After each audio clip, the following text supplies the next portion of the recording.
Waalaikumsalam. Hamdan katsiran thayyiban mubarakan fih. Asyhadu an la ilaha illallah wa asyhadu anna Muhammadar Rasulullah. Allahumma salli ala Muhammad wa ala ali Muhammad. Yang kami hormati para dewan juri dan peserta dai-daiyah yang berbahagia, izinkan saya menyampaikan tausiah singkat yang berjudul Kelembutan Hati Nabi Muhammad SAW di kota Taif. Nabi Muhammad SAW, beliau itu sangatlah pemaaf. Peristiwa Taif menjadi salah satu monumen kelembutan hati Nabi Muhammad SAW. Pada suatu hari, Nabi Muhammad SAW ingin melakukan perjalanan ke kota Taif, berharap perjalanannya lancar sampai tujuan. Tapi apa yang didapatkan oleh Nabi Muhammad SAW di kota Taif?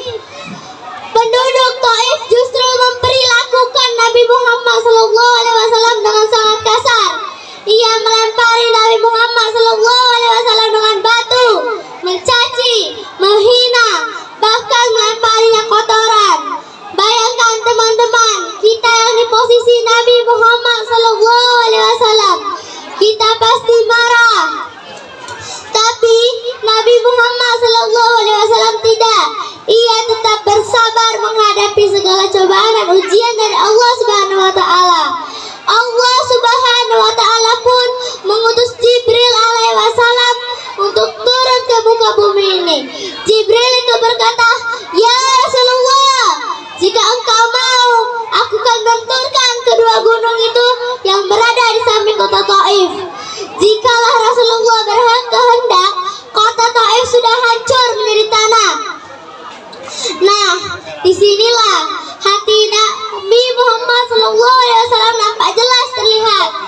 Nabi Muhammad SAW menjawab, "Saya hanya berharap kepada Allah Subhanahu wa Ta'ala.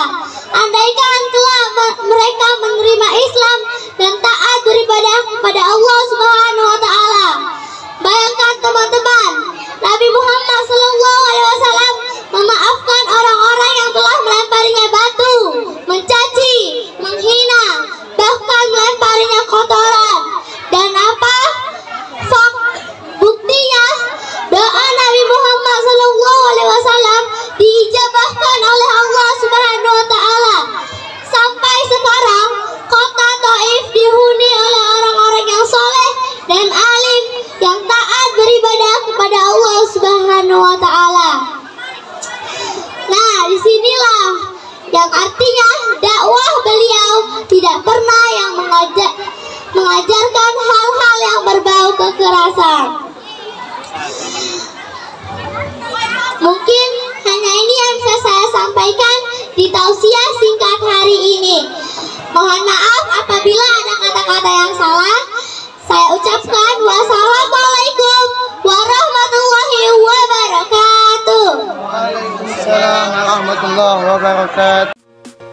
Memiliki program wawasan keislaman yang baik, nyaman untuk belajar. Alhamdulillah, Al-Furqan sukses terus untuk mencetak generasi-generasi muda yang Qurani dan sukses pemimpin masa depan bangsa.